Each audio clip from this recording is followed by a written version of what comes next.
The Shibuya incident doesn't just raise the stakes, it kind of just flips the whole world on its head. Gege makes it very clear that there is no plot armor and that he hates his fans.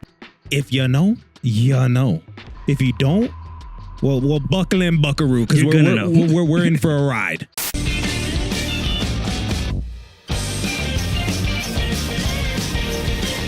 What's up, guys? My name is Mauricio. I'm here with my co-host Christian, Straw Hat Papi. Straw Hat Papi in the house. And we're AnimeT, your new favorite podcast about anime, where we talk about anime. Who would have thought, right? Yeah. It is really just an excuse for me to write off my Crunchyroll subscription on my taxes. That's what this is. So today we are covering the Shibuya incident, which is honestly my favorite arc in the whole series. And it is easily the most like chaotic and gut punching arc in the entire series. So things go from 0 to 100 really, really quick. And I guess with all that being said, let's jump into the first episode. Yes, sir. The Shibuya Incident, episode 30. Aoi, Todo, and Meimei officially recommend Yuji, Megumi, Nobara, and Maki, and Panda for promotion of grade 1 sorcerers. We kind of mentioned that last time. I guess we kind of got ahead of ourselves.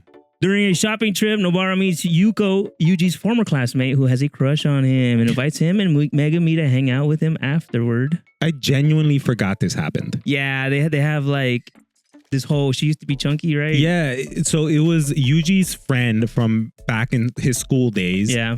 She used to be like chubby and one day there's a whole bunch of kids asking Yuji, like, hey, is there anyone you like or whatever? Yeah. And he was like, if I had to choose, probably her. And they were like, but we thought you liked tall girls with big asses. Yeah. And he was just like, that's a whole different thing, right? Like she's cool. She has a cool personality. And the girl, I don't know, it hit her different. She's like, oh my God, like someone likes me type of and like doesn't care about my weight or anything.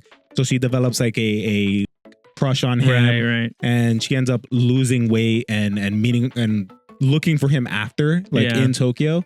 And she happens to run into like Megumi and Kugasaki, which is just so funny. Like their whole little dynamic. Like, what? Yeah. Like, you like Yuji? You like Yuji? Yeah. And it's so funny because they know that she likes Yuji, but like Yuji's so oblivious to the world, like doesn't know. Yuji, It's such an interesting start of the season because I feel like it's such a lighthearted, fun. Yeah. You the know? dichotomy of it all. You know? You think, hey guys, this is just another cute anime with cute, episodes. And because you got to remember, season 1 ended, yes, with him fighting the 2 cursed wombs, but there was like an episode in there where they're playing baseball. They're very lighthearted episodes. Yeah. And like, you're thinking, okay, we're leading into another like little lighthearted arc. Yeah. And then it just drops you in the beginning of season 2. Yeah. Exactly. Afterward, the trio meets with Yurahime to investigate the traitor with Jujutsu High, believed to be working with curses. They deduced it's Kyoto student Muta, aka Mekamaru from last season, the robot dude. But they find his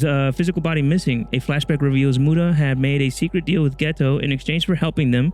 Mahito will use the idol transfiguration to heal his severely disabled body. Once healed, Muta immediately fights Mahito and unleashes Ultimate Mekamaru, intending to exercise the curse and warn Gojo about Geto's plan. Yeah. So it is interesting because they had announced earlier in season 1, we knew that there's a traitor, right? Yeah. Gojo was seen like in the anime sending money to Meimei, right? Which, side note, Gojo balling, bro. The man is a wealthy. And Meimei doesn't do anything for free, right? Even if it means helping her fellow school. Yeah. So he had to pay her to track it down, and they found out it was Mekamaru, right? Yep. Which is interesting, right? The fact that he made a deal with Geto. I'm curious to how that conversation would go. Hey man, guess what? Like, that is true. You know what I mean? Like, how did they even approach it? How would they even approach it? How would he would have to know that Mahito had that ability, right? Yeah. I mean, which we find out the way that he's able to kind of spy on Jujutsu High and everything and relay all this information is he has a whole bunch of little robots everywhere. Yeah. So it kind of makes sense. Like maybe he was keeping tabs on or maybe he the other school and like he saw them fighting them and he approached them. Yeah, I can see that. I can see that him being like some kind of mass, Patriot system surveillance, in his little bathtub, just watching everybody. I don't know about that. Yeah, he very Palantir. Yeah, I can see that. Maybe that's how. I never thought about that. Yeah, we're discovering things as we. I know it's never clarified. Even in the manga, they don't say how they originally met, but it's probably for best, right? Yeah. Leave it up to the imagination. Right. And so they meet up in exchange for all the information Geto promises, which they why does he do it? Why would a villain help a hero? Well, I guess not a hero, but a student, right? Good guy. Because they made a pact. Yeah, right. A binding vow. A binding vow. Yep. And this is where they specify. Mahito's like, why don't you just kill him? Right. Yeah. Geto's like, you do not want to break a pact. A binding vow. Yeah, yes. binding vow. If you make a binding vow with yourself, like I can jump 20 feet, but I can't eat tacos on Tuesdays. Right. If you were to break that, the worst that's going to happen is you can't jump 20 feet. you lose whatever you gain. Yeah. But if you break it with somebody else, no one knows what happened. Right. Because they wouldn't risk it. Like, Geto even says, like, I'm not willing to risk that, bro. Do what you have to do, then kill him afterwards, because that wasn't part of the deal. But, you know, you cannot break. And it just goes to show how important these vows are. I never paid attention to it, but like the fact that they, when you fight someone in the show, right, when they're fighting, they reveal their abilities is a binding vow with yourself. By giving up how your technique your works. Advantage, you buff. That's the buff you give yourself, which is kind of interesting. That's pretty cool. Yeah, it's a very clever way on how to break the anime trope of like, this is what my technique does. Like, why? Right, like naming fight battles and combos and shit. Right, exactly. Like instead of doing that, they just like, if I lose that advantage, I get stronger or something. Exactly. It is cool. I kind of really like that. But yeah, so that's the reason why he decides to ultimately follow through instead of just doing the real villain thing and killing him, right? Or whatever. And Mekumaru gets his body, man. He gets a young 17-year-old. He kind of zaddy, though. He's looking like, 18-year-old. Okay.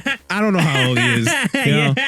The anime is very ambiguous. But I'm just saying, like, bro, who knew he looked like that under them bandages? That's all I'm saying. Yeah, he could transfer him. He could I'm saying. Anybody, could ask for anybody. And immediately he's decided, you know what? Appreciate the body. Now I got to put these paws on you, as my friend Christian would say. Yes, yeah. And immediately starts fighting Mahito, right? Yeah. And it is a dope fight. The anime really blows it out.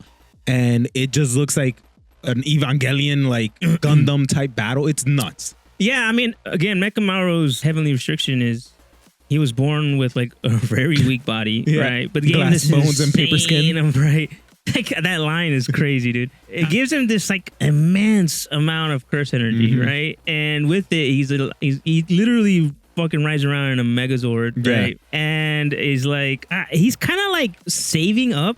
Yeah, he's able to like store cursed energy. He figures out how to store it, and so like he's constantly refilling his Gundams with cursed energy that he's just like stockpiled over the years, you know? But it's like eating away at his life, isn't it?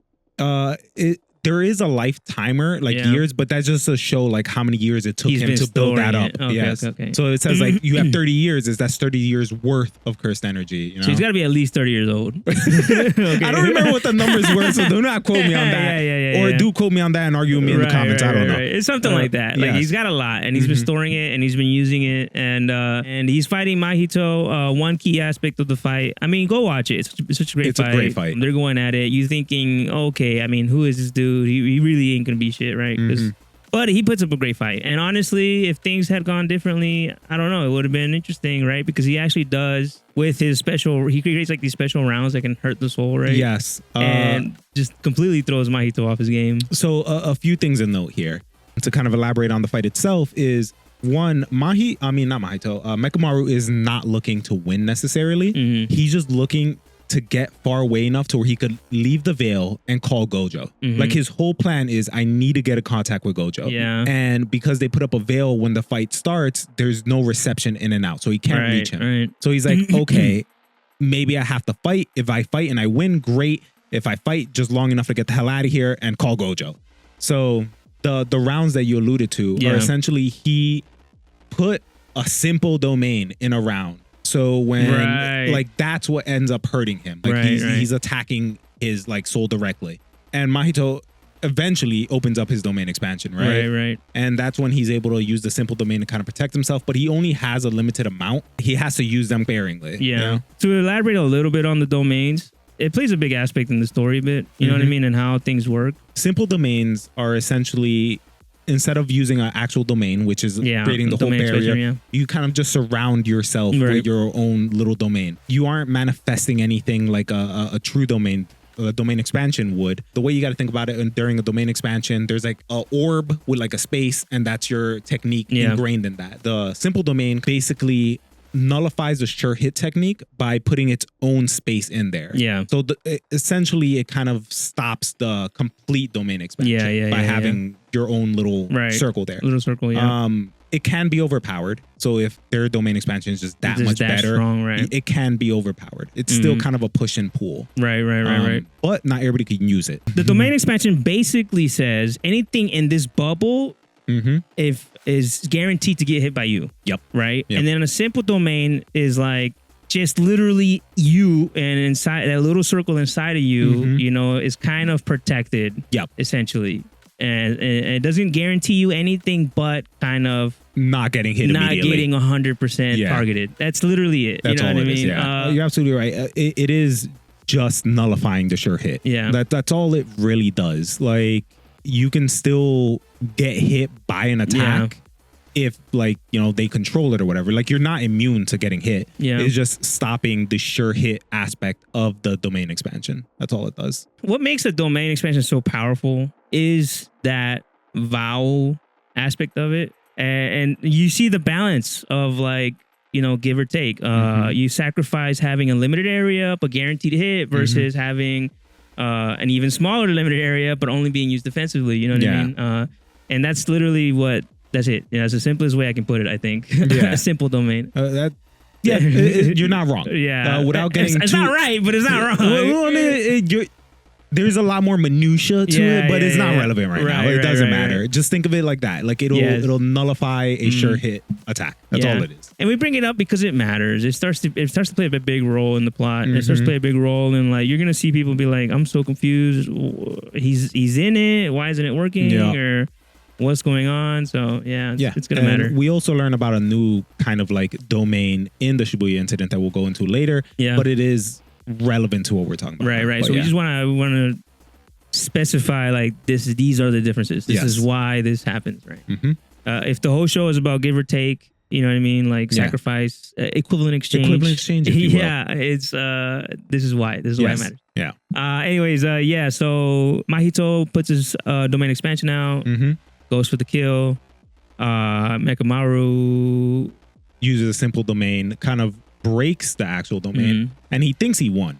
Like, he thinks he's won, and Mahito pulls the biggest bamboozle ever and just busts through the inside of the mech. That's right. Yo, in the anime, it is something out of a horror scene. That junk looked crazy. Yep. And Mekamaru is like, I'm cooked. Like, that GG's, bro. Like, GG's no re.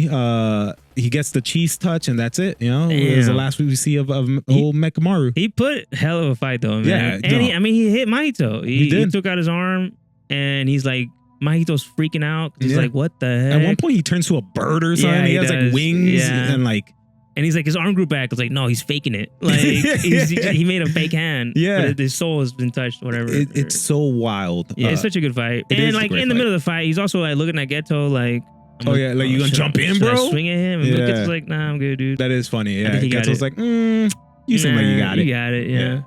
The mangaka has such a great way of just adding just the most random aspects. Like, you would never have thought there's gonna be a mech fight in this fucking JJK, show. There's sorcerers, and then it's like, you know what?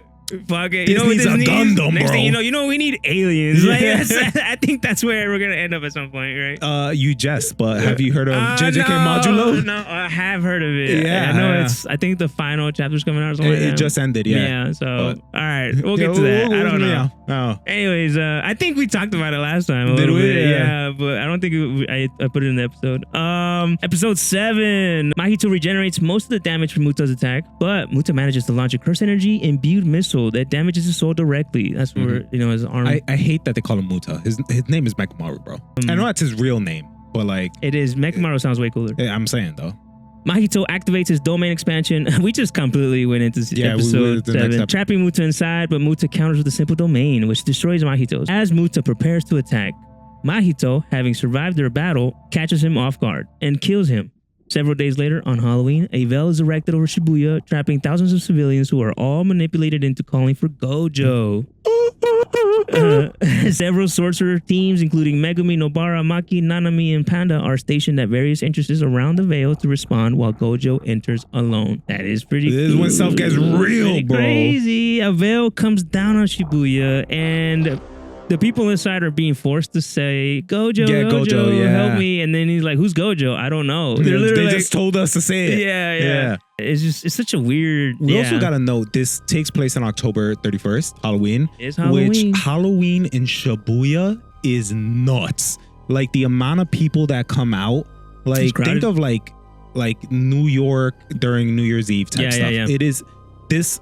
It was a few years back where they tried saying like, look, there is no Halloween in Shibuya. Like the Japanese government was like, you're not allowed to do it. And like, really? Yeah, there were like no costumes, like because they were trying to like temper it down, like rein it in. And people were just like, we're gonna do it anyway, bro. Like it's Shibuya. Really? That's crazy. It is nuts.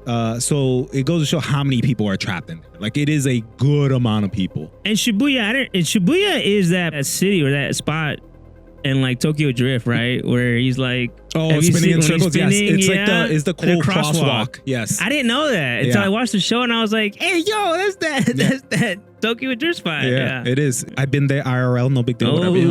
Nah. I was like, that's where Yuji got to sign into it. Shit, that's where he climbed on top. Yeah. That's pretty cool. Yeah, so it's nice to see. It's really cool how this anime does incorporate real locations. I mean, a lot of animes do now, I guess, right? It's very faithful places to real life. Places. Yeah, real KFCs. Yeah, right? exactly. So yeah, the veil comes down. Everyone surrounds it. Everyone's like stationed, trying to figure out what the hell's going on. And any sorcerers can go in. Normal. Yeah, humans cannot leave. Yeah, well, non-sorcerers. Yes. Yeah, can't leave. It's kind of interesting. I don't know. Episode 8, the Shibuya incident. I do want to, before you go into there, when they're calling out to Gojo and Gojo eventually pulls up, the man is cold, bro. Yeah. Like he cold. Like he just not concerned. Walks in.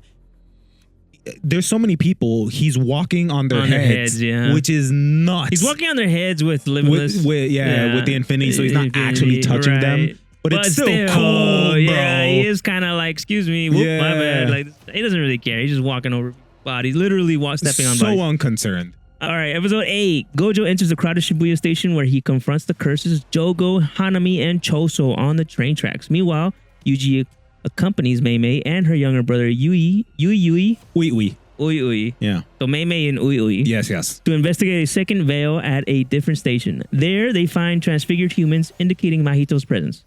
While Mei and Ui handle the victims, Yuji fights the grasshopper curse, guarding the veil, and defeats it, dispelling the veil, but finds that Mahito and all the civilians have already disappeared. This fight is very interesting. I just want to call it out because for it being such a low-level enemy, the grasshopper is a very remarkable. Yeah, it was a good fight. He was a good fight. Yeah, and it shows like how much Yuji has grown, right? Yeah. That he just bodies this thing. He does. Because you also got to think it's probably, if not first grade, like special grade. Because curse spirits don't talk. Like in order for them to have that kind of intelligence to talk, like they tend to be either special grade or first grade curse spirits. Right. And Yuji bodies it. And the whole time the grasshopper's like, you're not mightier than me, right? You're not stronger than me or some shit.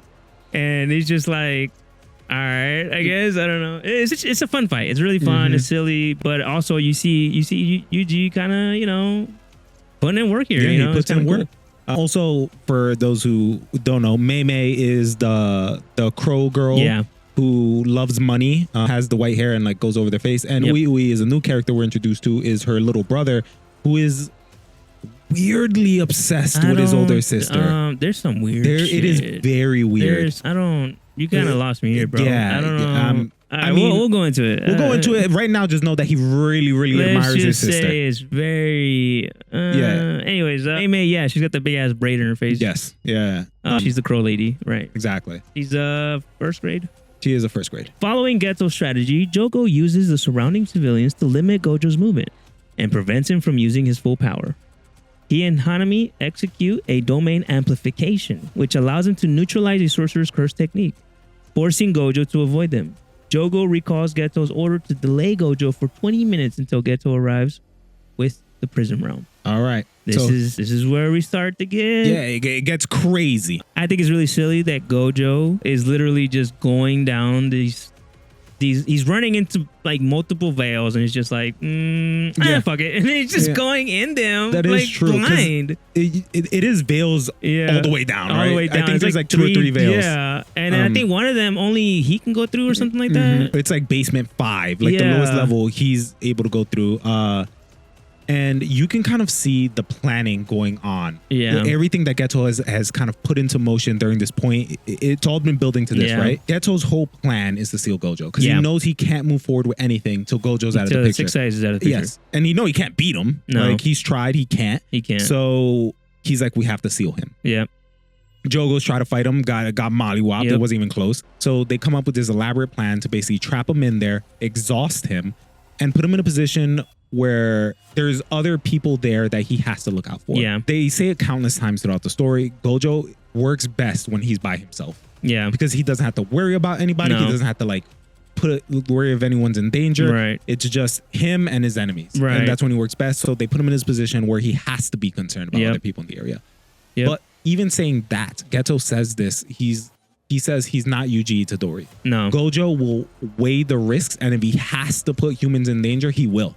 For the greater good. He says there's one thing he's not willing. He's willing to accept that humans will die at the hands of curses, but he's not willing to be like the one to kill them, executioner. Right? The executioner. Yeah. So like he understands that if push comes to shove, Gojo doesn't want to be the reason why people die. Like direct reason. Like if a curse loses their shit and swings out and people die, that's life, right? But if he purples and destroys a literal lady. You know what I mean? Like, he doesn't want to do that, right? He doesn't want to be the direct cause of someone's death. So they kind of manipulate that. They kind of use that to their advantage, by stuffing him in a smaller and smaller area. He keeps going down into smaller and smaller veils into the subway, where he's just surrounded by literally 100 people in costumes and stuff like that. So I know what a lot of you might be thinking. Yo, Gojo has a domain expansion. It's super busted. We've seen it beats Jogo's. Why doesn't he just domain expansion and beat them, be done with it? So this also goes to Geto's planning. Because you got to remember, a domain expansion is like a space. You're an enclosed dome. The issue is, if he opens his domain expansion, the humans outside of the domain will be pushed up against the actual veil that they drop and basically crushed. Yeah. So he can't open his domain expansion. Yeah. So that there's that, without also including the humans, and if the non-sorcerers, and if he includes them in the domain, then they'll probably suffer brain damage. Yeah, like they say, like they can't take it. Like they literally, the brains go to mush. Yes, if they're inside the domain. So he can't open a domain. Right. So they're gonna try to fight him in between the humans, or they're just killing humans. Yeah, like, they don't care about the humans. No, but they're using them as shields. They're using him to distract. They're just trying to use him to their advantage. You might also be thinking, hey, Gojo is untouchable. He has the infinity. You literally cannot touch him. Yeah. This is what I meant by the simple domain expansion. Yeah. It's all important because now we have a new one, domain amplification. Yeah. So domain expansion is creating a domain. Simple domain is creating one little circle area around you. Yourself. Yeah. The way you got to think about domain amplification, think of you being in like a spacesuit, like an astronaut suit. Yeah. That is your domain. It literally covers you. I think the actual manga compares it to being like surrounded by water, like having a watery shell around you. And that's what it is. You're basically surrounding yourself with your own domain. And what this does is it nullifies, like a simple domain, it nullifies a curse technique. Yeah. So as long as Jogo and Hami, the volcano head, and the plant person that they fought earlier in the season, have domain amplification activated, they can break through the infinity. Yeah, they can touch Gojo. Yeah. And you see them actively try to do it multiple times, right? I mean, Gojo pushes back, right? With, I guess, his Gojo-ness. Yeah. So 2 things to note. There is a downside because you would think like, why doesn't someone have this active all the time? And then you can nullify anything. You cannot use your curse technique while you have domain amplification on. Yeah. And the second thing, works exactly like a simple domain where it's still a push and pull, where you can overpower it with your technique if you're strong enough. Yeah. Yes. Also, domain amplification is kind of like a tricky kind of name for it. Yeah. Because I think in Japanese, the actual kanji used doesn't mean amplification. The actual kanji used is something more similar to like being surrounded by or being covered in. So that's a better way to think of it. But it's not a like mistranslation. It's still, the English name is domain amplification. Right. But a better way to think of it is just being covered in something. Yeah, I mean, as you can see, I mean, it's like, it seems like the smaller, the more accurate you have like of the space you give it, like the stronger its effects kind of in a way, you know what I mean? And nullifying itself, right? Because you're restricting how far you can do it, you know what I mean? Yeah. When it's literally wrapped around your body, you know, versus a domain expansion, which is an entire room or whatever. And because being able to nullify someone's technique is insane. It is. I mean, that is nuts. an insane ability, right? But again, it has a trade-off. Like, exactly. That's what I'm saying. You could only throw hands at that point, which we see. Completely offensive, right? Which they're trying. They're trying to land hits on him. Gojo is onto them. He knows what they're doing. You know, he kind of sees what they're going at. At some point, he releases Limitless, grabs Gojo. He just turns off the Limitless, breaks his arm off, you know, starts tossing people around. An insane sequence. Yeah. He like turns off his Infinity, grabs Jogo's arm, breaks it, and then Hanami tries punching him, and he blocks Hanami's punch with Jogo's arm. An insane sequence. And it's so cold because at one point when he takes off his blindfold, he's like, I'm surprised. And they're, oh, you're surprised that we can do this? And he's like, no, I'm surprised that you thought you had a chance. And I'm like, yo, this man is cold, bro. Yeah, it's pretty funny that he's clearly still toying with him. Yeah, like, he's not They thought scared. they were onto something, and Gojo's like, is this it, bro? Like, is this all you're doing? This is all you got, bro? At some point, Hanami realizes, which I think maybe I'm cutting into. No, okay. Well, okay, I'll keep going a little bit more. Hanami realizes that, okay, Gojo switched to offense, right? Instead of defense. They feel like maybe this is my chance to kind of like push back and, you know, catch him off guard or something. And they try to go at him and things go not so great. Let's just say that. I'm going to read the next episode. This is where it comes in. Episode 9, after Gojo kills Hanami with his Limitless... Oh, damn it. I guess never mind. Let me go back. I think it ends. The episode ends with that. Yeah, so basically Hanami thinks he's doing something. They're doing something. Gojo's like, you know what, dude? I'm tired of... I got to take one of y'all out. Y'all are annoying me, right? And he expands his Limitless technique to surround him and starts just walking towards Hanami to the point where... I mean, he's just crushing Hanami against the wall, dude. It is nuts. It's such a brutal kill. Like, it is. Damn. Where Hanami undoes domain amplification, right? Because he uses his technique because he thinks like, oh, we have him. He's fighting back. Exactly. He turned down his Limitless because he can't use it. And you have to turn off domain amplification, use his technique. And immediately Joe goes like, don't. And like, too late. Bro like walks up on him, walks him down, and he tries to turn domain amplification on, but like Gojo's like, nah, bro. Like too late, this aura, dog. So he basically targeted Jogo in a sense to kind of get Hanami to let his guard down. Yes, a false sense of security. Yeah. And he crushes him. And again, so cold. He just walks towards him, dude. He walks him down. And it's crazy because Hanami, you see what Hanami is capable of. It's literally a special grade like curse. It's such an insanely powerful curse. And he just... like nothing, dude. Insane. Blows him up. And Jogo has like a little moment where he's like, Hanami? And Gojo just looks at him and goes, next. And I'm like, oh my God. This guy's a menace. At that point, I would just be like, nah, man. Guess what? You're on your own, dog. At this point, I'm like, I feel bad for the curse. I'm like, who's the real villain here? I'm saying, he's enjoying this a little too much, dude. I don't know. He's having a good old time. I don't know. Yeah. So, all right. Now I'm going to keep going. After Gojo kills Hanami with his Limitless technique, Mahito releases 1,000 transfigured humans into the station, causing mass panic and casualties. With no other option, Gojo activates his domain expansion for only 0.2 seconds. Yeah. Enough to immobilize everyone in the area while minimizing psychological harm to the civilians. This is really interesting because I figured like it wasn't possible, right? They made it seem, they were kind of iterating like, he can't do the domain, he can't do the domain. And then he's like, Gojo's like, I am Satoru Gojo. I am the fastest human, right, of all time. This man just decides to destroy all 100. What is it? Transfigured humans. Is it 100? They said 1,000. 1,000 transfigured humans in 0.2 seconds. It is nuts. So if you want to get into the nuance of it all. So in order to do this, typically you open a domain, it creates a little orb, and then you imbue that orb with your sure hit technique, right? What Gojo did is he did both simultaneously. So as the orb was opening, it was also imbuing his curse technique into it. So like it didn't even need to fully close for them to start getting hit by the sure hit. Yeah. So that's how he was able to do it in 0.2 seconds. While it was opening, he was already on the offensive. So he was like taking out the transfigured humans, which is again nuts that he's able to do that. I mean, would he have to? What? Do the sure hit? I mean, because he's fast enough to.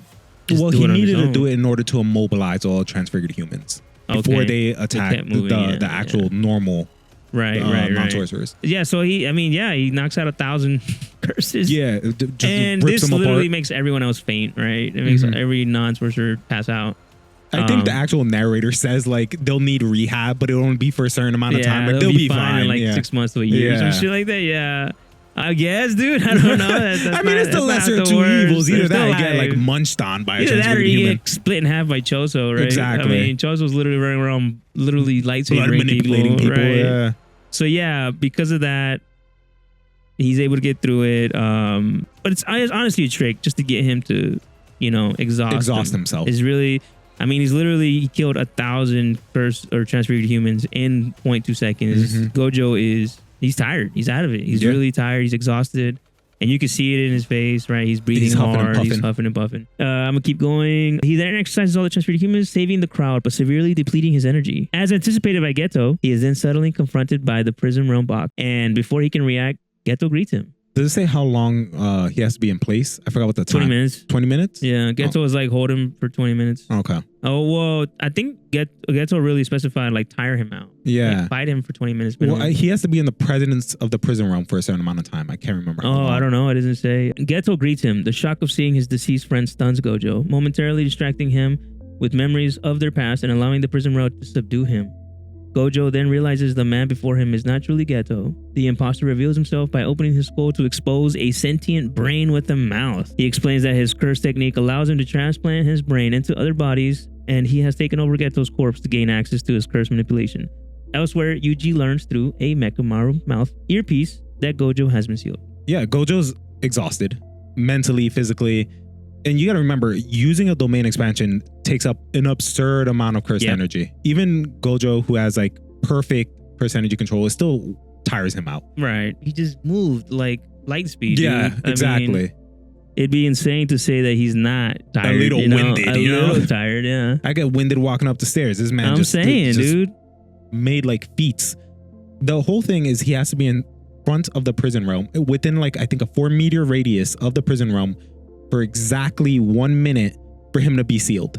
Yeah. And the whole thing was like, that's impossible. Like you just saw him move at light speed. Like who's going to make him stay still for a minute? But something they didn't tell us earlier and they kind of reveal now is that it has to be a minute within Gojo's mind. It doesn't have to be a literal minute.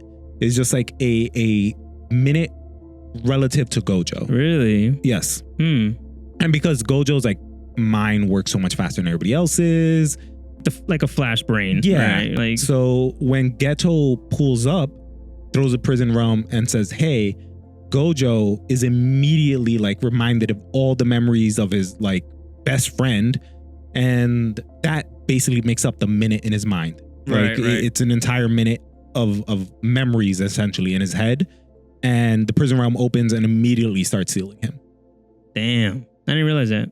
I mean, I knew Geto was using Kenjaku was using Geto's body as like that shock factor. And in this specific situation, he tells him like, you never got rid of the body, did you? Yeah. Like he couldn't bring himself to do it. You couldn't bring yourself to do it, and now we're here because of that, to be honest. Kenjaku reveals himself. He is a brain with a mouth. Yes.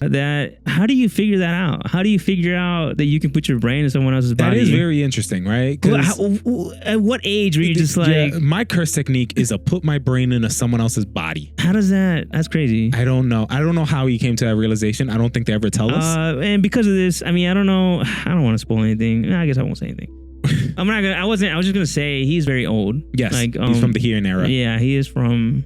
I think even before old. the Heian era. Yeah, like 1,000 years old. Yeah.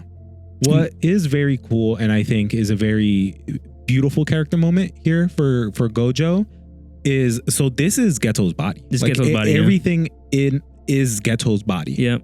But when Gojo sees him, he's like, my six eyes tell me that you're Geto.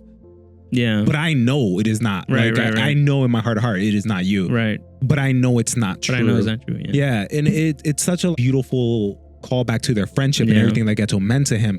I thought it is a very touching moment right before my boy gets sealed, you know? Yeah, and then I mean another cool thing too that kind of matters is when he's like, this is just the body, this and that, and then Geto's body starts choking him out. Yeah. And he's like, whoa, that's interesting. He's like, Mahito, because Mahito believes like, you know, the soul and the body are two separate things. Yes. He's like, you might not be right here. You know, I think there's something going on. It might be two parts of the same whole or whatever. And it's literally, he's got to hold his hand down because it's choking him out. Yeah, it's choking him out. Yeah. That's love, bro. Yeah. Like your homie from the grave said, not my boy. Not my boy. Not my boy. Yeah. It's it's crazy. You can see like, you know, from Gojo, right, how much he cared about his friend, and then from vice Geto, versa, right, vice versa. Even through everything we saw in the last season, through everything they went through. Yeah, everything they went through, their fallout, you can tell like they still love each other. Like they mean a lot to each other. Exactly. I think that's pretty interesting. It's very touching, and it kind of matters, man, because there's that concept kind of comes up in the future. You know, it's, maybe I'll write that down in your little notebook out there. It's gonna be on the quiz. Yes, sir. All right, we're gonna keep going. So even though Mekamaru's dead, he somehow has like enough curse energy to have like these AI robots after his death, telling like he's like, I knew I was gonna die. He had a contingency.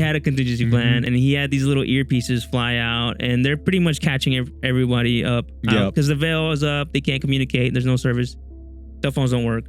So he's literally finding them, tracking them down, and then giving them like a little recording of what's going on. Like one literally flew into Yuji's ear. Yeah. And it's just like, this is what's going on, bro. Yeah. And you can talk to them. I mean, it's like AI. It is a chat GPT. Mekamaru. His psyche is in these little earpieces. You kind of lost me here, dude. I'm like, all right, bro, I guess. I don't know. But you couldn't get Gojo. You couldn't send one out to talk to Gojo. Right? Or like included him in this plan. Like, yo, I'm going to help them to get my body back. But after that, I need you to pull up. I don't know. That's crazy. Yeah, so Yuji's kind of like freaking out, right? Because he just found out that Gojo's been sealed. Well, okay, let's explain that a little bit, right? The prison realm is, I don't think they explain it too much besides the fact that it can only hold one person. Yep. And the time doesn't move in the prison realm. Time stands still for the person inside of it. Pretty much the only way Gojo gets out of this is if he's released or if he kills himself. Yeah, like that's right. That's the only way it resets, right? Is if you let him out or if the person inside dies. Yes. Yeah, but since time doesn't move. Yeah, that's what I'm saying. He has to kill himself because time doesn't move, so he won't age. Yeah. Plan succeeded, man, honestly. Episode 10, Pandemonium. Gojo briefly makes contact with the real Geto's residual consciousness. Causing Geto's body to momentarily resist the possession by choking itself. Yeah. The reaction surprises Pseudo Geto, but he regains control and the prison room successfully seals Gojo. Yuji hears of the incident through a Mekamaru earpiece, part of a series of failsafes Muta created in the event of his death and Gojo's sealing. So I guess he knew of the plan, right? Yeah, he was aware of what their end goal was. Man, you couldn't tell them? You couldn't find a way to I'm guessing Gojo? Maybe that was part of the binding vow. I guess, basically, right. like, you can't disclose this to anybody. He had to sign an NDA. Yeah. God damn it. Yeah. They even got my boy Mutu, bro. Geto probably had lawyers on staff, bro. Yeah. Following Mekamaru's instructions, Yuji loudly announces the seal to alert the other sorcerers by literally just going to the tallest building and shouting. He shouts Nanami, but he mispronounces his name. He goes like Nanamine, like he puts like an N or something at the end of it. And I think at one point it cuts to Megumi and he's like, Nanami. Does he mean Nanami? Yeah. So he just goes to the top of the tower screaming Nanami and going, Gojo has been sealed. Which is horrible. Yeah, like you're letting everybody know. Literally everyone know that the king of all sorcerers is gone. And literally the minute that happens, all hell starts breaking loose, right? Because a lot of people have been holding back, right? All right, we'll get to it. Teams of sorcerers enter the veil. Ijichi is ambushed and stabbed by curse user Haruta Shigemu. So Ijichi is the guy in the suit. It's the guy in the suit that's be kind of chauffeuring like, him and stuff. Yeah, he like kind of tells him about missions and stuff, right? He's the one that originally explained what like levels of cursed spirits are. Yeah. He does a lot of exposition. He looks like a chauffeur. Yeah. Just like a chauffeur. He's always driving. Yeah, he is always driving. But there's a lot of those guys. They're like Men in Black, kind of. They're kind of like the backbone of the JJK They're world. basically people whose curse technique wasn't strong enough to like actually go out and be sorcerers, but they're competent. So they're like the oracles. They're like the, you know. They put down veils a lot of times. Like, you know. And I mean, they play important roles in communication and research and you know, anything. And the person that stabbed him was the blonde dude. The blonde dude from season 1 who had like a sword with a hand on it. The guy you just hated. Yeah, he was just very weird. Yeah. That guy. Yeah, that guy. Because he only targets the weak, right? That's like his biggest turn on. Because he's a little punk. He was trying to fight Nobara in season 1. Yes. He finds them. His job is to go around and kill those guys. Right? That's what he's doing. Yuji reunites with Nanami, Megumi, and Takuma Ino to strategize their next move. Meanwhile, the prison realm strains under Gojo's power from within, forcing Pseudo-Geto to remain nearby and guard the seal until it stabilizes. So Gojo being Gojo, right, says he ain't going out with a fight, right? Exactly. Normally, if you're sealed in here, you're kind of stuck in there, nothing can happen. Gojo locks that shit down, right? He changes their eyes. Now they're fucking blue. Now they got 6 eyes. They got blue eyes. Now they got literal six-sided eyes, 6 eyes. And it sinks to the ground. They can't move it. Yep. Geto's like, I'm gonna have to wait. Yeah. And while they're waiting, Mahito and them are like, no, we need it. Yeah, there's 2 plans. Yeah. Jogo's like, we want Sukuna. Right. We want him to join us. So I say we find Yuji, feed him the rest of the fingers, make Sukuna come out. And Mahito's like, nah. I want to kill him. Yeah, I want to kill him. That's my biggest op, bro. And like, Choso wants to kill him too. Because Choso is like, he killed my brothers. I want to kill him too. Yeah. And Geto's like, I don't really care what y'all do. Sukuna was like a failsafe. Yeah. I don't really care about Sukuna. If you want to get him. Do whatever you want. And then they're like, all right, let's play a game. Whoever finds him gets to do what they want. Yeah. All right, fine. We're in episode 11. Knocking him out. Nanami leaves to find Ichiji in Shibuya Station, instructing Yuji, Megumi, and Ino to investigate the veil, preventing sorcerers from entering. The trio encounters the 3 curse users guarding the veil. Yuji and Megumi engage one of them, while Ino fights the remaining 2, a grandmother and her grandson. During the confrontation, the curse users boast about finally being free to act without fear of Gojo's power. The grandmother performs a seance, which transforms her grandson into the resurrected body of Toji Fushiguro. Oh my gosh. Deadbeat dad. Yeah, back in action. Deadbeat, beating dead, bro. God, literal deadbeat. Yeah, for real.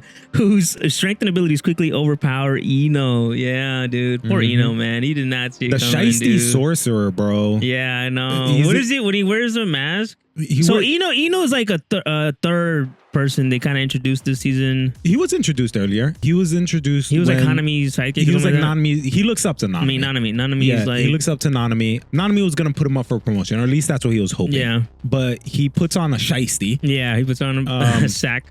It's a shiesty. He's the shiesty sorcerer. Put some respect on my boy's name, bro. You're right. And like he has like different things he can summon when he puts it on. He has like... They're pretty busted, right? They're pretty strong. They're strong, what do they call but they're not them? crazy. I don't remember what they call them. Auspicious beasts. Yeah, it's like 3, right? Yes. 3 different auspicious beasts. It's 3 or 4, but yes, they're called auspicious beasts. And they each do something different. Yep. They run into the 3. So they're trying to figure out the veil. They want to take the veil down. They take the veil down, yeah. So they're trying to figure out what's holding it up. What's holding it up, and they come to the conclusion that it's like a reverse veil, where normally a veil is set up, and by limiting what can come in and out, it depends like how strong the veil can be, right? But because Yuji was punching it, and they're like, why can't he break it? Like, you should be able to break it by now. Yeah. And they're like, it means it's got to be incredibly strong. But what would they give up? Yeah. And they're like, well, what if what's setting it up isn't inside the veil itself? Yeah. You know, normally you set up a veil and it surrounds you. But if you put it on something else, it makes it even stronger because you're not even protecting yourself. You're leaving yourself open for attacks. And that's when they come to the conclusion, okay, we got to figure out where these spikes are. If they're not inside the veil, they're out here somewhere. And they find out that the granny, the grandson, and this other random dude have have the spikes. They're trying to get to them, destroy them so they can take down the veil so they can go help Gojo. That's when they go, Megumi and Yuji take on bald dude. Yeah. I don't even know if he's bald, but I just remember him bald with the mustache. I feel like he had like a little thing of hair. Oh, he probably did. I feel like he had a little he like had something. cowlick or He had something. something. And a mustache. And a white tee, I guess, a wife beater or something. And Ino ends up, Ino's like, I could take on a grandma, dude. Yeah, man. They set my boy up, bro. And they set dude up for failure, man. Somehow this lady can bring back bodies. I think she had something of Fushiguro, like a hair or tooth or some shit, and the grandson swallows it. So essentially, her curse technique is to be able to bring back like a person from the dead by putting them onto another person's body. Yeah. She can do the body and the soul, or just the body, or just the soul, or whatever. If she does just the body, in theory, the grandson should still be in control. He would just have Fushiguro's body. Yeah. But because Toji is some weird freak of nature, when she put his body onto the grandson's body, it just took over. Like, it was nuts. I don't know if maybe it has something to do with the fact that Toji's body just cannot have any curse energy. Maybe like the minute he put his body onto the grandson's body, any sense of curse manipulation was gone. You know what I mean? And just reawoken him in a sense. Yes. But also too, his soul is kind of tied to his body. That kind of like cements that idea. Yeah. Well, I think the granny was successful in not bringing back the soul, because it was just a shell of Toji. He wasn't like cognizant necessarily what was going on. He just kind of... I guess he did have to follow the... Yeah, he just attacked. He didn't even follow the granny's orders. He just attacked things. Because she said, kill all sorcerers or something like that, right? And then that's when he's like, you're a sorcerer too, aren't you? And then he like turns around and... I guess. And kills her, right? Well, in the anime, and I know in the manga, it says that he's basically a wild beast, just bearing his fangs at whatever. And typically when the granny uses this technique, it runs out after the vessel, the grandson, runs out of cursed energy.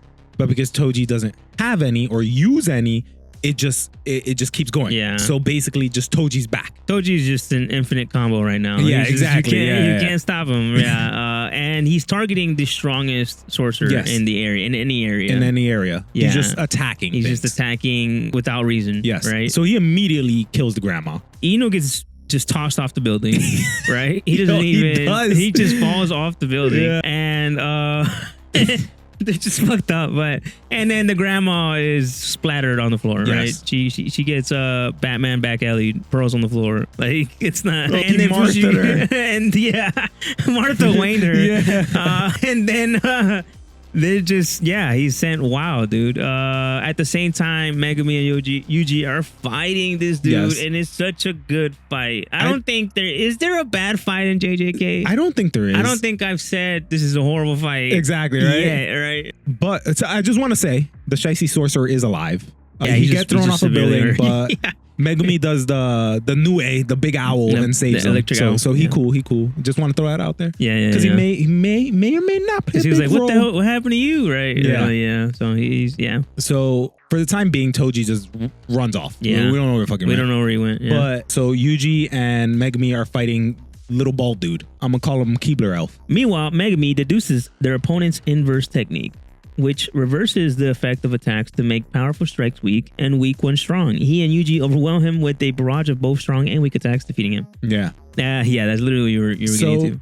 Yeah, they're wailing on him, and he's not taking any damage. No. And I think at one point, Yuji kind of misses or grazes him, and Megumi notices like that seemed to do something. Yeah. And I think Megumi gets a lot of heat. Yeah. Because like his immediate instinct is to do his last move. Right. Also gets revealed in this arc. We'll go into it.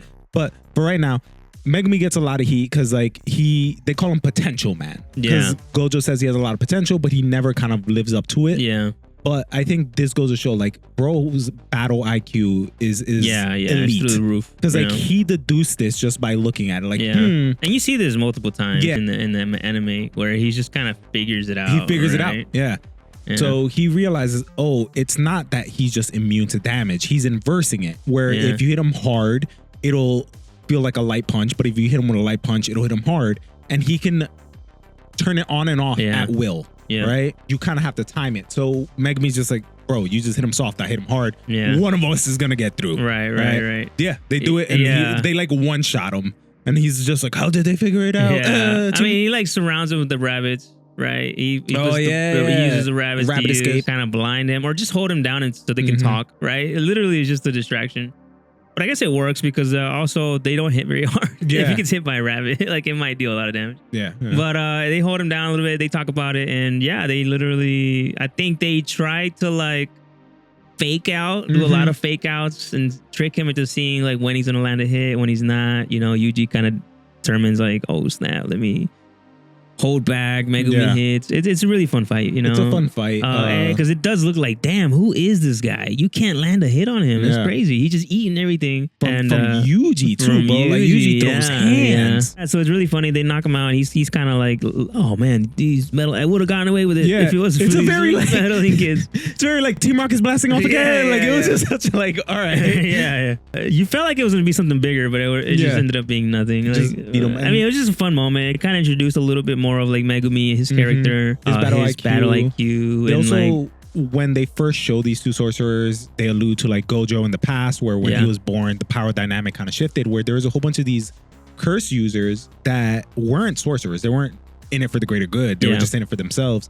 That they've kind of gone into hiding because Gojo was born. Because he is such a threat that they're just like, if I do anything out of line, Gojo's coming. He's like the Baba Yaga to them, you know? Right. Like the John Wick. Yeah, you see that. A lot of people start running the streets like menacingly because Gojo's gone. It's like it's crazy. Let's do hood rat stuff with our friends, bro. Right. Yeah. Gold Knife, episode 12. Nanami finds Ijichi critically wounded and carries him to safety. Meanwhile, Yuji and Megumi destroy the veil that had trapped sorcerers inside the city. However, the veil's isolating Gojo and the civilians within Shibuya remain intact. They rescue Ino and split up. Megumi takes Ino to safety outside the veil while Yuji reconvenes with Nanami. Toji's soul completely takes control of the grandson's body and kills the grandmother. Elsewhere, Nobara and Akari fight Haruta, the blonde dude, but are quickly defeated. Nanami arrives before Haruta can kill them and, enraged by the attack, brutally beats him before telling the two to wait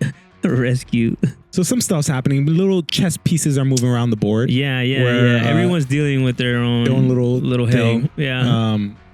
The one that obviously we're going to talk about is Haruta, yeah, the blonde dude. Haruta fighting Kugisaki. Nobara and the other lady. The other agent lady. The blonde, So Haruta's been just running around. His whole mission was to run around Shibuya killing these agents. These little, that's what they told him to do. Men in black dudes, They're like, go kill them. So that's what he's been doing. Yeah. Which, obviously pisses Nanami off because those are his boys. Those are his friends. Yep. And it just so happens that Kugisaki runs into him first and they're fighting. And this is kind of when we learned about his technique, right? Yeah. His technique is very interesting. What it's called? I don't know if they have I don't know what it's called, but I don't know if you watch the anime, you'll notice he has these marks under his eyes. Yeah. So essentially, things happen throughout his life that are considered like tiny miracles. Yeah. Which there can be mundane things, like say you catch the time at 11:11. Yeah. Right. Yeah. So he'll immediately forget that happened, but it'll store it. Like it'll store that miracle as like a lucky on his moment. Face, yeah. And you'll see it on his face, the little marks. Yeah. If they're filled in, that means he has some stored. As they run out, they empty out. Yes. But he doesn't active. They kind of just trigger. He doesn't know. He doesn't know how it works. He doesn't know anything about it. He just knows sometimes I get real lucky. I don't know why. Yeah. It's interesting because there are characters in the show where they have some insane abilities. But they just don't know how it works. And it's really funny because they could be the strongest characters in the show, but if they figured it out. This is very busted. Obviously, it's a luck factor. I mean, how could you manipulate that? I don't know. But you do see it when Hanami runs it. I mean, she's doing her thing, but I think he catches her off guard and like concusses her a bit. Yeah, like he concusses her and then like the sword starts coming back to him and like attacking her. And this is when Nanami walks up, which, okay. This is like one of the biggest memes. I got a little hot and bothered when I watched this episode, dog. I'm not gonna lie. Hanami unbuttons his shirt, takes off his tie, starts wrapping it around his fist. Also, he's built like Batman, bro. Like he is like jacked this season. Yeah, he is very jacked. I don't remember him being that big in season 1. He is huge, and he's just walking him down. Yeah. The only thing he says to him is what was it? It's like, how many accomplices do you have and their locations? Yeah. And the guy just keeps going, I don't know. And before he finishes it, Nanami just beats the hell out of him. Like, at one point, he just punches him like straight in the jaw, and he goes flying backwards. Yeah. And he walks up on him again, grabs him by the ponytail, pulls him up. I think they really wanted to do that, but he didn't want to like make Hanami fight a girl, I guess. I'm assuming that's why, right? Because that is very like, there's something going on there, dude. I don't know. I watched this episode with my wife, and she was like, I felt a little tingle just now. Yeah, what's going on here? What's going on? Hey, yo. I was like, me too. Oh my God. And it's very interesting because I mean, you see Nanami in like full like serious mode. Like serious masculine dude, man. And it's funny because I think Haruta loses a mark, right? Yes, every time Nanami hits him, and this is again, Mappa Studios did a phenomenal job. Every time Nanami hits him, you'll see like the marks start depleting. Yeah, because every one of those hits should have killed this man. Killed him, yeah, and somehow they didn't, right? Yeah.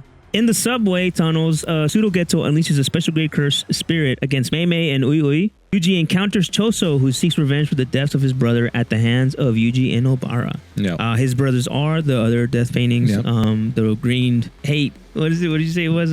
Curse Room death paintings? No, you said it was a goddamn hate crime. The green dude who got hate crime done. Yeah. And Buddy with the mouth on his back. Yeah, with the mouth on his back, dressed like a male stripper. Yeah. In the manga is like, no, he's dressed like a male stripper. Way more like he's not wearing pants. I didn't know that because I'm cutting out shit for the and I'm like, whoa, this man's not wearing pants, dude. What the hell? I remember reading. I was like, is that a male stripper? Yeah, what is going on here? It's a Chippendale, dude. What the fuck? Yeah, I mean, if you got the body flying, I ain't gonna yuck your yum, dog. I'm not, yo. But I don't think we really have to talk about the Mei Mei fight. In my opinion, it was okay.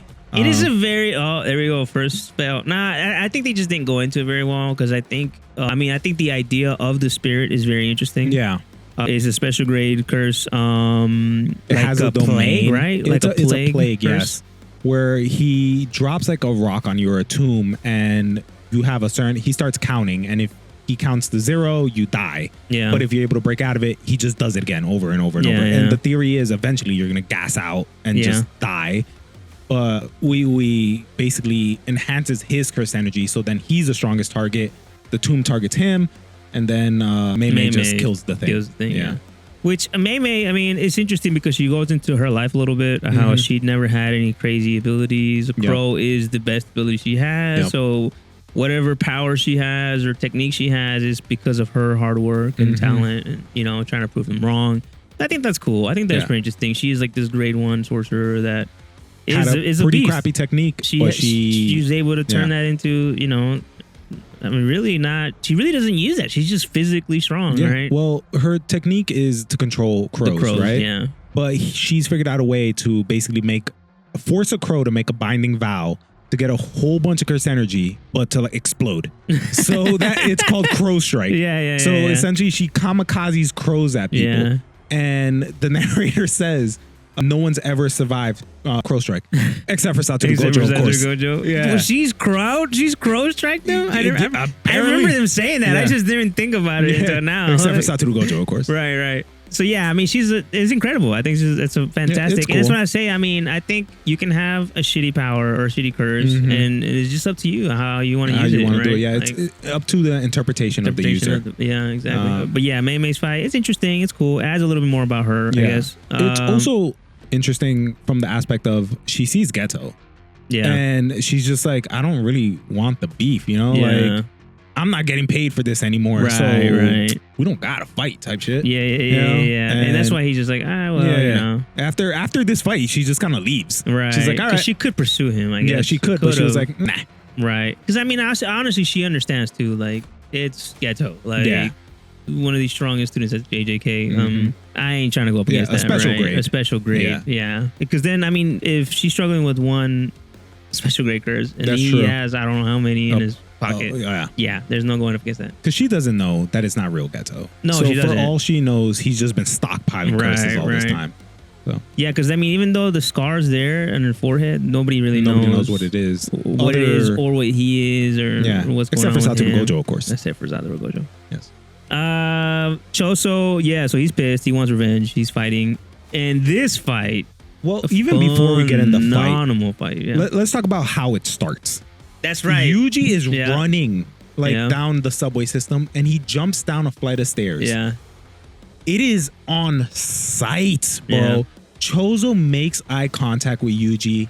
Yuji makes eye contact with him. Choso doesn't say a word. Yuji jumped down these stairs. His feet didn't touch the ground. And Choso was like piercing blood, bro. Right. Like, that's it. It's on sight. No word said, nothing. And Yuji immediately puts his guard up, dude. He blocks it. He blocks it, yeah. I mean, it fucking pierces his hand. Yeah.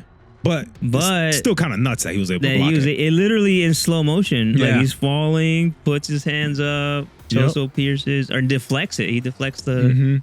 Because this thing is like freaking like Cyclops eyes, bro. Dude. Yeah. Like he's like Superman's laser beam eyes. Like he's cutting through walls and stuff. Like I can't even. I don't know. I don't understand why it didn't go through Yuji's body. He built different, bro. I don't know. He built different. Episode 13, Choso pierces through Yuji's left arm with this blood manipulation technique. Struggling to defend himself against Choso's assault, Mekamaru instructs Yuji to retreat into a bathroom and flood it to dilute Choso's blood. Nonetheless, Choso manages to pierce Yuji's liver. Believing he is dying, Yuji goes all out to kill Choso, hoping his sacrifice will help the others save Gojo. But Choso uses a blood shield to block Yuji's divergent fist. As Choso is about to kill him, I'll wait on that. Okay. If you enjoy this content, please like, follow, subscribe.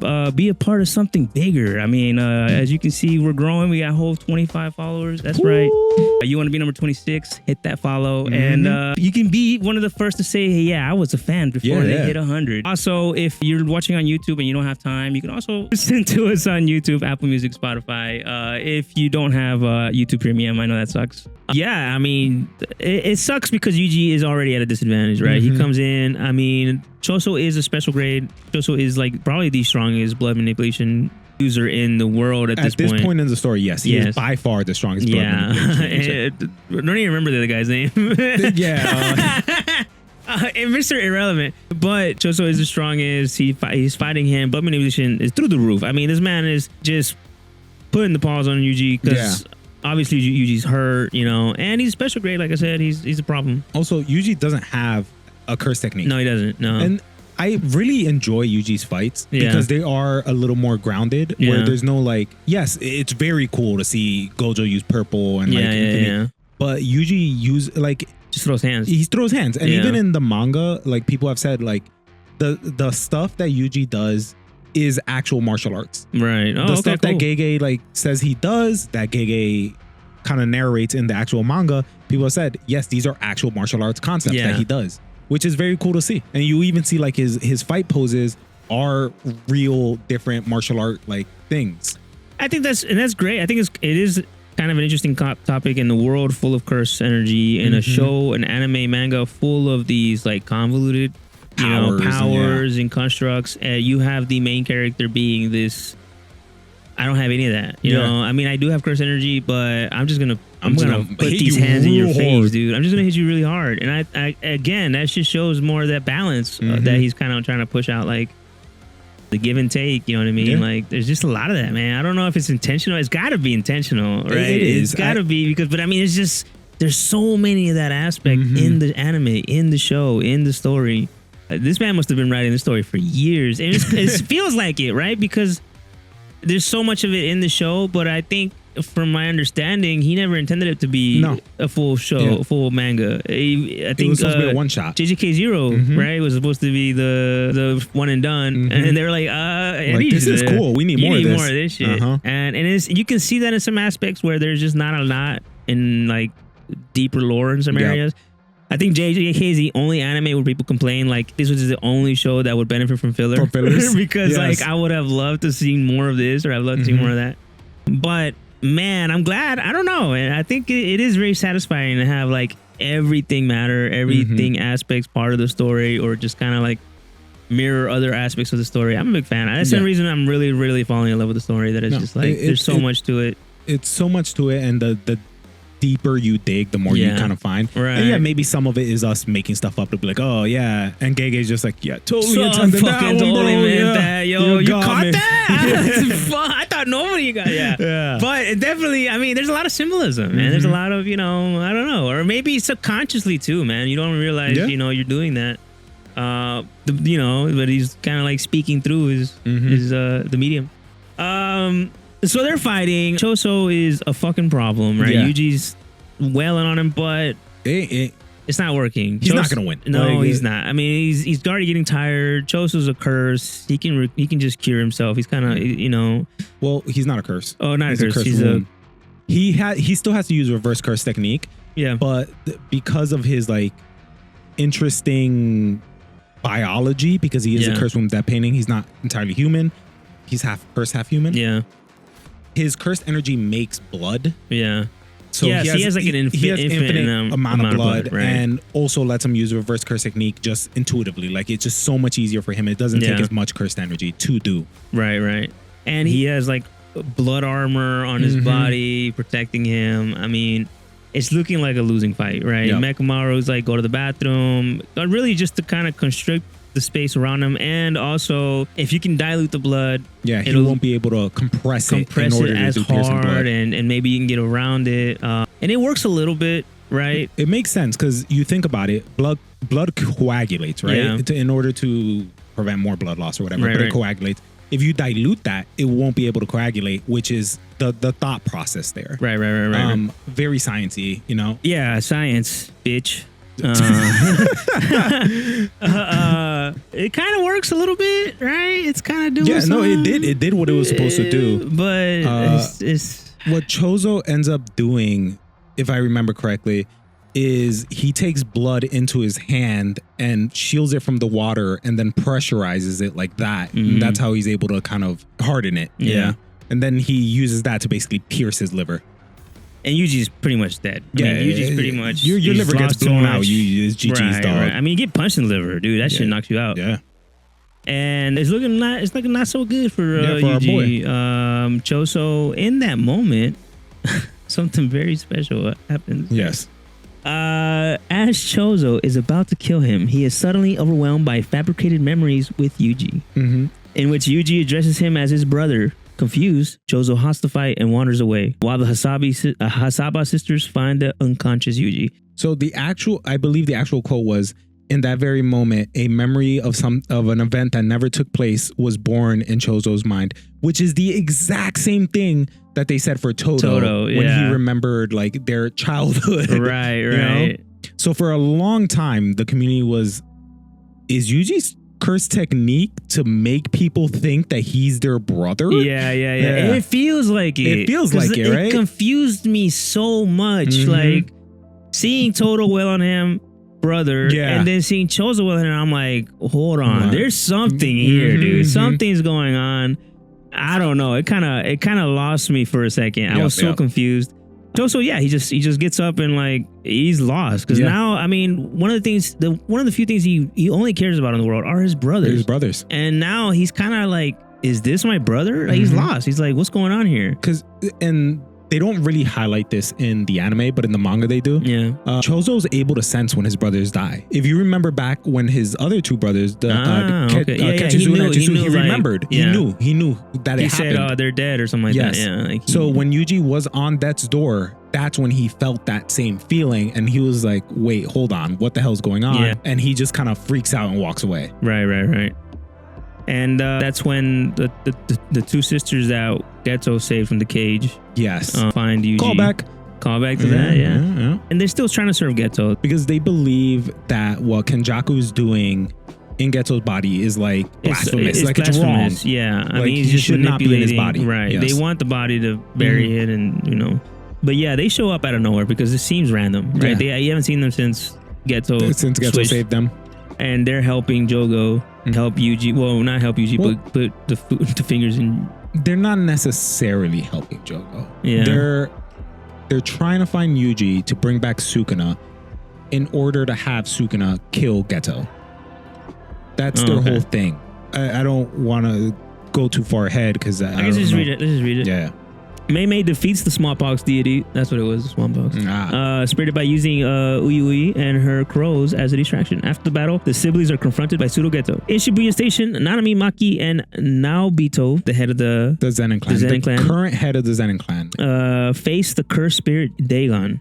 Which in season 1 was like a little squid thing. Yeah, he was a little squid thing in the water. Yeah, in the water. Fun fact, in season 1, you know how after every fight, the villains were like on a beach and stuff? Yeah. That was his domain. He was putting up a domain, and that's where they would like chill in his domain, like a little beach. As a little squid, though? Yeah, it was a domain. Yeah, that's crazy. Domain, yeah. I mean, I guess you can see how powerful he is. He was a special grade, so. Yeah. I mean, it's the fear of the ocean. I mean, you'd figure it'd be like some powerful ass curse. But he was a baby. He was like a little squid. Yeah, he was a recently born curse, which is weird because like you would think the fear of the ocean old maybe this time. Humans, I don't know. All right, yeah, I agree. So Dagon, who has transformed from a cursed womb into his fully evolved form. Now he's this jacked. Squid guy. Big squid. Handsome Squidward. What is the name of that? Cthulhu looking motherfucker, right? Dagon activates his domain expansion. Nanami and Naobito are consumed by a horde of his Shikigami. From outside, Megumi activates his own domain expansion, which disrupts Dagon's and creates a weak point. Dagon is insanely powerful. This man is very strong. They can't handle this dude. And you got to think, none of them have a domain expansion. No. And if you're trapped in a domain expansion with no simple domain or domain expansion, you're pretty much dead. Maki doesn't have anything. Naruto Zenin does have. How does he not have a? He doesn't have a domain expansion.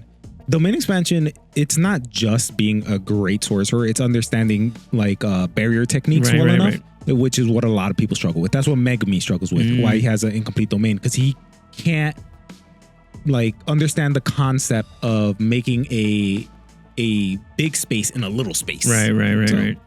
But to not have a simple domain is kind of crazy. So another fun fact, simple domain is not exclusively, but it's mostly taught by the New Shadow Style School, which is what Miwa uses. That's why she says New Shadow Style Simple Domain. They have a binding vow basically saying we can only teach people within the New Shadow Style. So like if you know how to do it, you cannot teach other people. That's why not everybody knows. That's why not like everybody in the Zenin knows. It'd be like common. Yes, sense, it would be more common, but people don't know how to. That's interesting. Okay, cool. I didn't know that.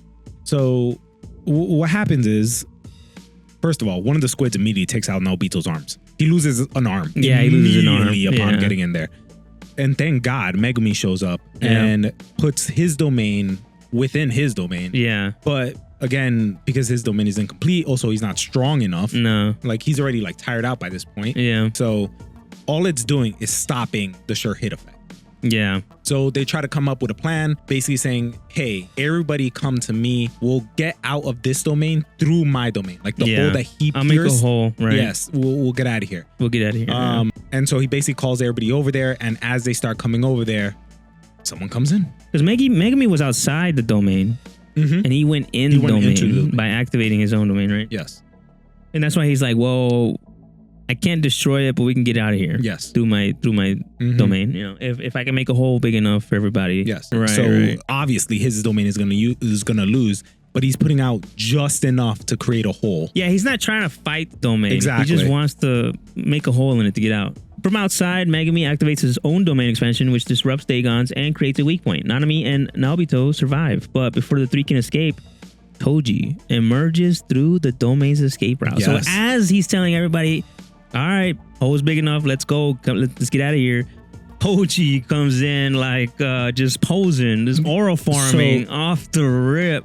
Beautiful callback here by Gege Akutami. Yeah. In the anime and in the manga, you see him come out from the hole and he's upside down. It is the exact inverse of the shot of Gojo when he became enlightened and he was floating in the sky. The same shot, just upside down. So instead of looking like he's rising to the heavens, he's like falling into hell. Like it's a very, very dope. Oh, okay. Yeah. Damn. And immediately comes in, snatches Playful Cloud out of Maki's hands. And Maki's like, I didn't feel any cursed energy. Like, did I just lose in a battle of strength? Just straight strength. He's like, to me, which when I watched it the first time, I was like, okay, and like, who cares? He's stronger than you. But then now that I understand that she has the heavenly restriction, that's crazy that she would lose that fight of strength, right? Like nonchalantly. He just like kind of just like took it from her. Yeah.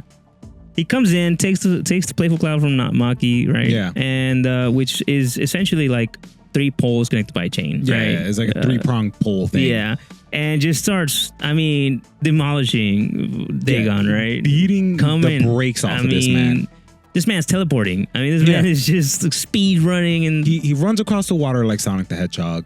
Yeah. At one point, he's like far away, and then it just cuts to him like right in his face. Just demolishes incredibly quick. Which it's crazy because Nobito, he's supposed to be like one of the fastest individuals in the world, except right? for Satoru Gojo, of course. But clearly, Toji is, way just blows him out of the water, literally. Comes at him. Dagon starts throwing Shikigami at him. He's shredding him up like goddamn tuna ceviche. He's making ceviche in the ocean, bro. Ceviche is crazy. And it's just like... At one point, I think he catches a fish in his mouth. Like one of the things he throws at him, he just like earbuds the thing. Like, which is insane because like if you think about it, he still can't see them. Yeah, that is true. He cannot see like curses or anything. He's just going off instinct at this point, right? He came in the domain expansion blind, I guess. I don't know. At some point, you got to get past that. Come on, man. He can see them. I do wonder, like, to him, is it just like a black space? Right. Like he can't see. Like feelings. I feel like I should beat something's ass right there.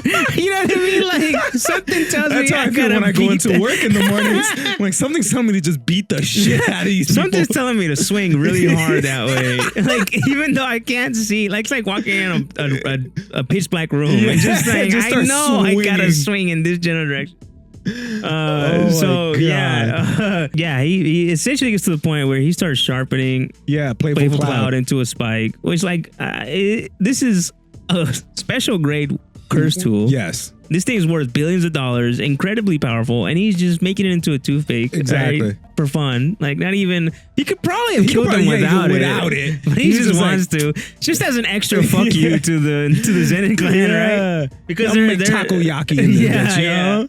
And he sharpens him up, stabs Dagon like multiple times. I mean, he's enjoying it, right? The veil comes down, or the main expansion comes down, and they get to escape.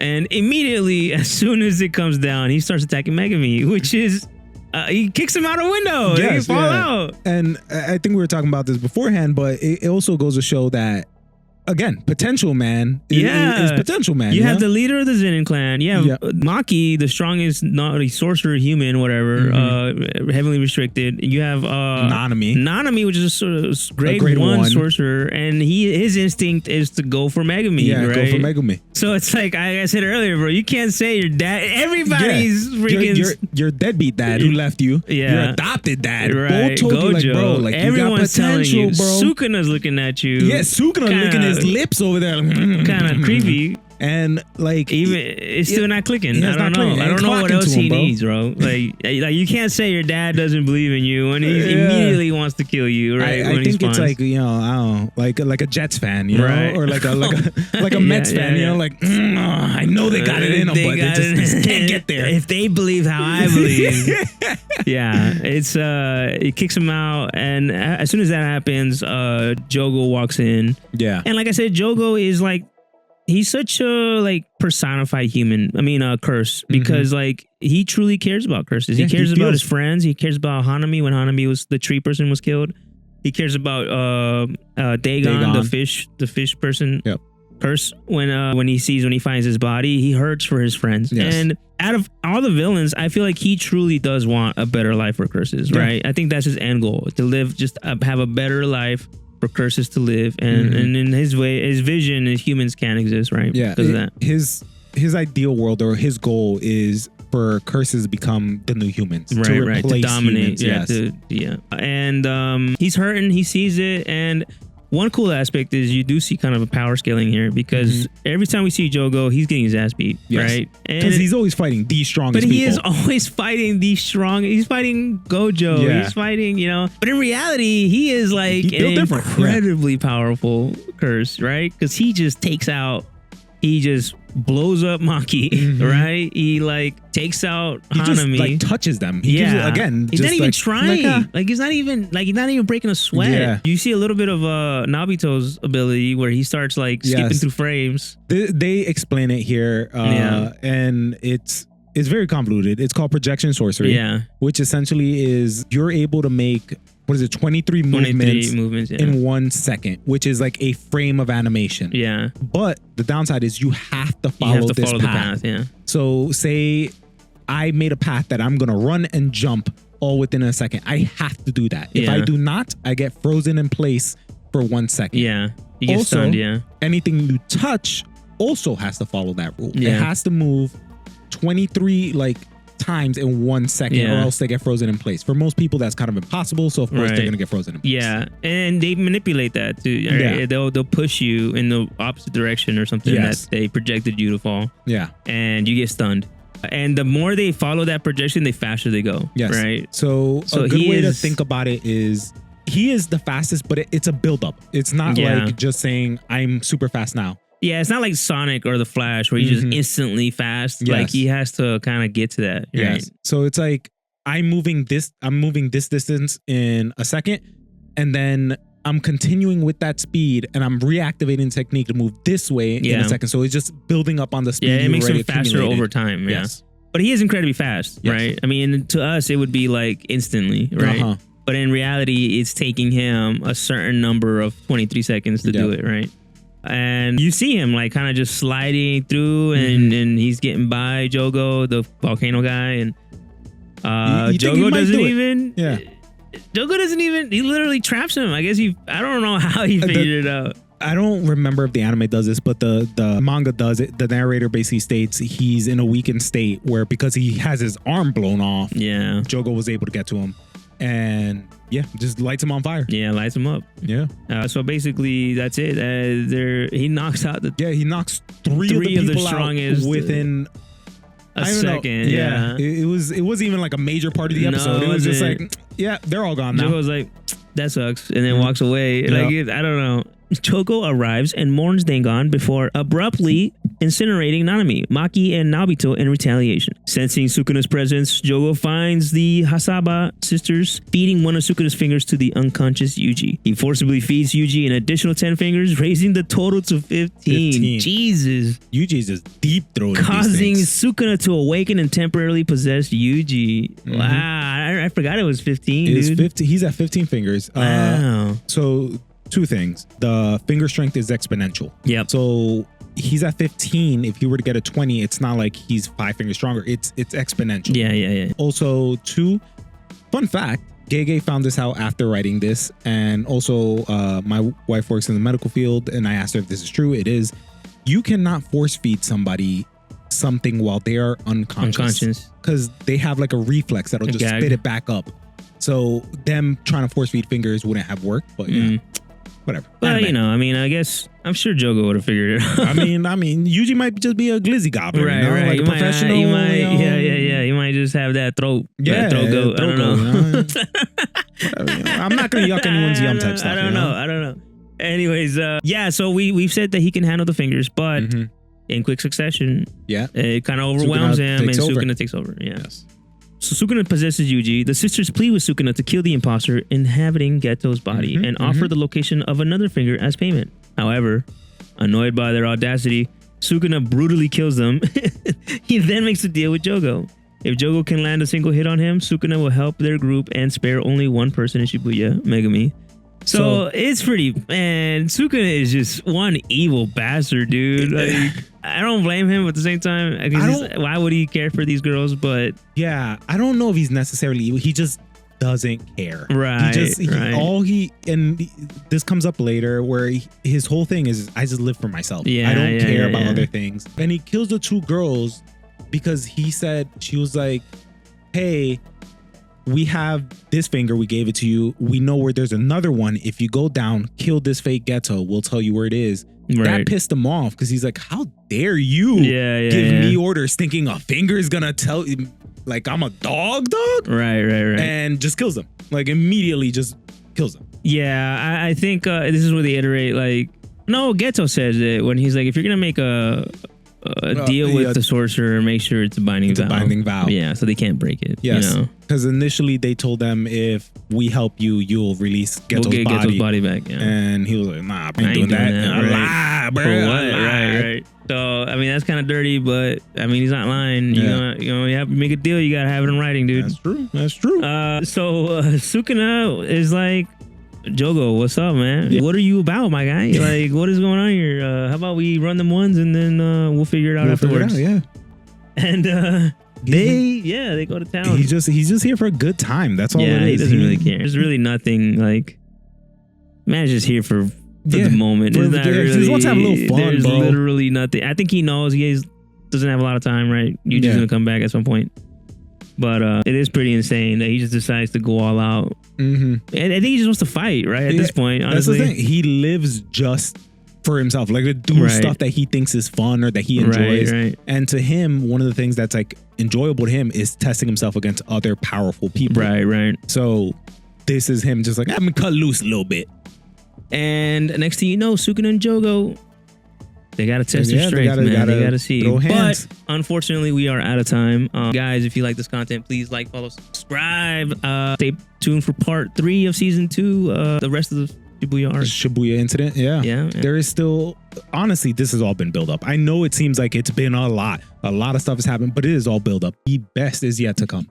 There's still so much more. So much more to happen. There's only 7 episodes left, but they are so packed out, dude. There's so much left to do and happen and reveal, and it sets up for season 3, which you're gonna want to really go watch it and come back. Because honestly, season 3 is it's a lot. Yeah, and I think you're gonna hear that a lot from us. It's a lot, right? Go enjoy the fights, get to know who the characters are, come back and listen to us, so we can tell you what the hell is going on. Exactly. Because it is quite a bit. Yeah, it is very convoluted. If you think it's been convoluted thus far, like season 3. Beautiful animation, beautiful fight scene. So if you're just into that, you can. But if you want to get a better understanding, please come back and watch us cover season 3 because there's a lot. There's a lot of minutia. But I love doing this, guys. It's a lot of fun. I hope you enjoy it. If you like this content, please like, follow, subscribe, and don't forget, man, be a part of this. Join us. Be one of the first few ones to watch us grow, man. Like, what if you could have invested in NVIDIA before it was NVIDIA? What if you could have? Imagine if you could have bought Bitcoin off the rip. This is your chance. It's your chance. Get in on the ground floor.